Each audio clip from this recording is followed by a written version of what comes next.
নমস্কার বন্ধুরা, এই চ্যানেলে আরেকটি পর্বে তোমাদের সবাইকে স্বাগত। তো বন্ধুরা, তোমরা কেমন আছো? আশা করি দেশ কিংবা দেশের বাইরে যে যেখান থেকে আমার এই ভিডিওটা দেখছো তারা সবাই ভালো আছো এবং সুস্থ আছো। তো বন্ধুরা, প্রতিদিনের কাজগুলো যদি আমরা কিছু টিপস ফলো করে কাজ করি তাহলে কিন্তু নিজেদের জন্য কিছুটা সময় বের করতে পারি এবং সংসারে কিছুটা আয়ও হয়। তারই কিছু জানা অজানা টিপস নিয়ে চলে এসেছি। তো চলো বন্ধুরা, দেরি না করে টিপসগুলো দেখে ফেলি এবং তোমাদের কাছে কেমন লেগেছে অবশ্যই কমেন্ট করে জানিয়ে দিও।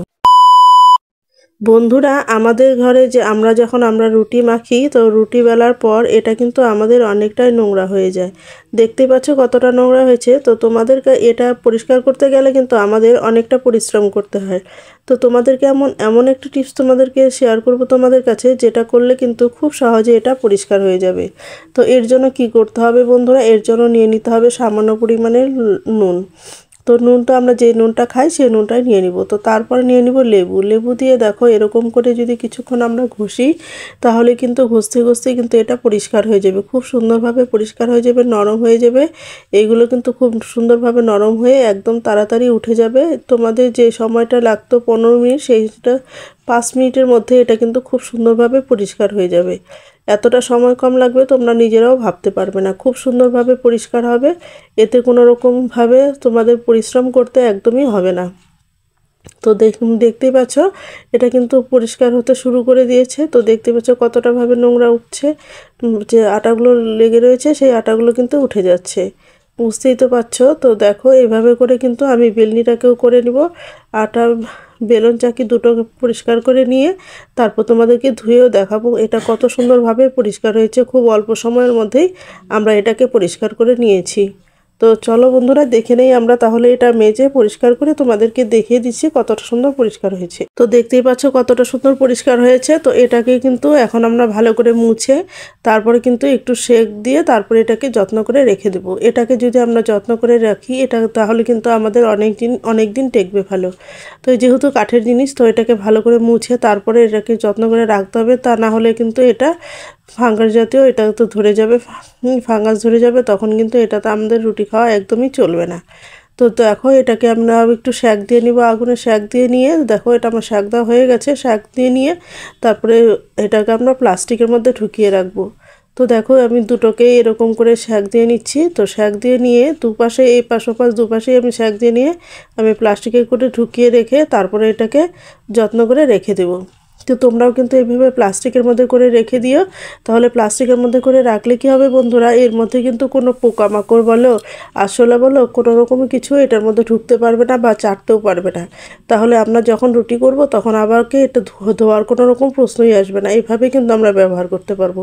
আশা করি তোমাদের কাছে ভালো লেগেছে। তো ভালো লাগলে একটা লাইক করে দিও। তো চলো বন্ধুরা, আমরা পরবর্তী টিপসটা দেখে নিই। বন্ধুরা, আমাদের যে গ্যাস ওভেনটা রয়েছে, গ্যাস ওভেনটা দেখো আমরা রান্না করার পর কিন্তু অনেকটাই নোংরা হয়ে যায়।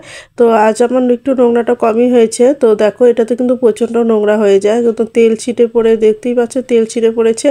আর তেল ছিটে পড়ে তরকারি ডাল এগুলো কিন্তু পড়ে যায়, ফলে কিন্তু আমাদের এটা কিন্তু দেখতে একদমই বিশ্রী লাগে আর পরিষ্কার করতে অনেকটা পরিশ্রম হয়।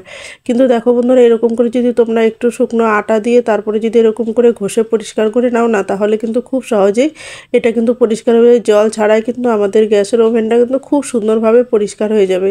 তো দেখতেই পাচ্ছ এরকম করে একটু ঘষে নিতে হবে, তাহলে তেল তেলে ভাবটা যে থাকবে এটার মধ্যে কিন্তু আমাদের সার্ফ বা কোনো লিকুইড জাতীয় কোনো জিনিসই আমাদের ব্যবহার করতে হবে না। এভাবে করে শুধুমাত্র আটা দিয়েই কিন্তু খুব সুন্দরভাবে এটাকে আমরা পরিষ্কার করে নিতে পারবো। এই আটাগুলো পরে আমরা আবার আরেকদিনও কিন্তু ব্যবহার করতে পারবো। এই আটাটাকে যদি যত্ন করে রেখে দেই তাহলে কিন্তু এই আটাটাকে আবারও ব্যবহার করতে পারবো। তো দেখো এটা শুকনো ন্যাকড়া দিয়ে একটু মুছে নিচ্ছি, তারপর আমি আবার একটা ন্যাকড়া ভিজিয়ে তারপরে আবার একটু মুছে নিয়ে দেখাচ্ছি তোমাদেরকে কত পরিষ্কার হয়েছে। তো দেখতেই পাচ্ছ কত সুন্দরভাবে পরিষ্কার হয়েছে। এখানে কিন্তু আমার সার্ফ বলো, কোনো লিকুইড জাতীয় কোনো জিনিস বলো, কোনো কিছুরই প্রয়োজন হলো না। তাতেই কিন্তু আমাদের গ্যাসের ওভেনটা কিন্তু খুব সুন্দরভাবে পরিষ্কার হয়েছে। তো আশা করি তোমাদের ভালো লেগেছে। তো বন্ধুরা, তোমাদের কাছে যদি ভালো লেগে থাকে তাহলে একটা লাইক করে দিও, আর বন্ধুবান্ধবদের কাছে শেয়ার করতে বন্ধুরা একদমই ভুলো না কিন্তু। তো চলো বন্ধুরা, আমরা পরবর্তী টিপসটা দেখে নিই। বন্ধুরা প্রথমে আমি এখানে নিয়ে নিচ্ছি একটি গ্লাস। তো গ্লাসের মধ্যে আমি যেটা করতে হবে সেটা বন্ধুরা নিয়ে নিব আমি উষ্ণ গরম জল।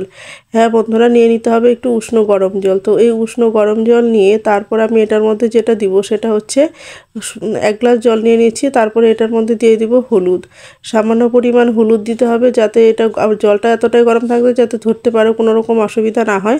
তো তারপরে এটার মধ্যে হলুদ দিয়ে দিব। হলুদ দিয়ে তারপরে এটা চামচ দিয়ে আমরা একটু ঘুটিয়ে নিব। চামচ দিয়ে ভালো করে মিশিয়ে হলুদটাকে জলের সাথে ভালো করে মিশিয়ে তারপরে যদি আমরা এটা খাই তাহলে যে বর্তমানে যে সর্দি কাশি যে ভাইরাস শুরু হয়ে গেছে, সেই কিন্তু সর্দি কাশির কিন্তু আমাদের যে প্রবলেমটা রয়েছে এই প্রবলেমটা কিন্তু হবে না, এটা কিন্তু খুব তাড়াতাড়ি কমে যাবে। তো বন্ধুরা দেখো, আমরা কিন্তু ওষুধ খেলেও কিন্তু 4 দিন 5 দিনের নিচে কিন্তু কমতেই চায় না। তো তোমরা যদি এটাও যদি সকালবেলা করে প্রতিদিন সকালবেলা করে একবার করে খাও তাহলে কিন্তু 4-5 দিন খেলেই কিন্তু খুব সুন্দরভাবে তোমাদের সর্দি কাশি কিন্তু কমে যাবে। যে খুসখুসানো কাশিটা হয় না, সেই কাশিটা কিন্তু একদমই কমে যাবে এই হলুদ জলটা উষ্ণ গরম জলটা দিয়ে যদি খাও তোমরা। আশা করি তোমাদের খুব উপকার হবে। তোমরা এইভাবে বাড়িতে ট্রাই করে দেখো, তাহলে কিন্তু বুঝতে পারবে কতটা উপকারী এই টিপসটি। তো আশা করি তোমাদের ভালো লেগেছে। তো বন্ধুরা ভালো লাগলে একটা লাইক করে দিও। তো চলো বন্ধুরা আমরা পরবর্তী টিপসটা দেখে নিই। বন্ধুরা আমরা যখন টিপ পড়ি তো টিপ পড়তে পড়তে অনেকেরই কি হয়, টিপ পড়তে পড়তে টিপ পড়ার যে জায়গাটা রয়েছে সেই জায়গাটা কিন্তু সাদা হয়ে যায়, ঘা হয়ে যায়, এই জায়গাটা পরে কিন্তু টিপটা আর পরা যায় না। কিন্তু বন্ধুরা আমরা যদি একটু সামান্য পরিমাণ ভ্যাসলিন এই জায়গাটার মধ্যে লাগিয়ে তারপরে যদি টিপটা পরে নিই তাহলে কিন্তু আমাদের যে ঘা হয়ে যাওয়া বা সাদা হয়ে যাওয়া সেই জায়গাটা কিন্তু যে সাদা হয়ে যাওয়া টিপ পড়তে না পারা সেটা কিন্তু একদমই আর হবে না। আশা করি তোমরা বুঝতে পেরেছো। তো এইভাবে করে পড়লে তোমরা তো ভাবতে পারো যে টিপটা হয়তো উঠে যাবে ভ্যাসলিন দিলে, কিন্তু না বন্ধুরা, একদমই না। তো তোমাদেরকে আমি সেটাও দেখাচ্ছি। দেখো এই টিপটা পরে তারপরে যদি হাত দিয়ে ঘষে নাও তাহলে দেখতে পারবে একদমই কিন্তু উঠবে না। ফলে কি হবে, টিপটা কিন্তু আমাদের থাকবে এখানে, আর যে ভ্যাসলিন দেওয়ার ফলে এখানে যে সাদা হয়ে যাওয়ার বা ঘা হয়ে যাওয়ার সেটা কিন্তু একদমই আর হবে না। আশা করি তোমাদের এটাও উপকারে লেগেছে। তো বন্ধুরা উপকারে লাগলে ভালো লাগলে একটা লাইক করে দিও। তো চলো বন্ধুরা আমরা পরবর্তী টিপসটা দেখে নিই।